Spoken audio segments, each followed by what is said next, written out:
సత్కర్మభిశ్చ సత్ఫలితం దుష్కర్మ ఏవ దుష్ఫలం అత్యుత్కట పుణ్య పాపానాం సత్యం ఫలానుభవమిహం.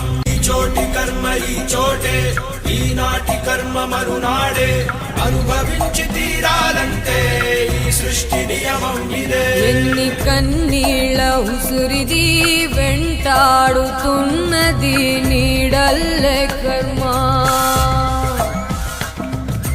ధర్మమే నీ పాలి దండమై దండించ తప్పించుకోలేదు జన్మ. సత్కర్మభిశ్చ సత్ఫలితం దుష్కర్మ ఏవ దుష్ఫలం అత్యుత్కట పుణ్య పాపానాం సత్యం ఫలానుభవమిహం. చోటి కర్మ ఈ చోటే, ఈనాటి కర్మ మరునాడే, అనుభవించి తీరాలంటే ఈ సృష్టి నియమం ఇదే. ఏ కన్ను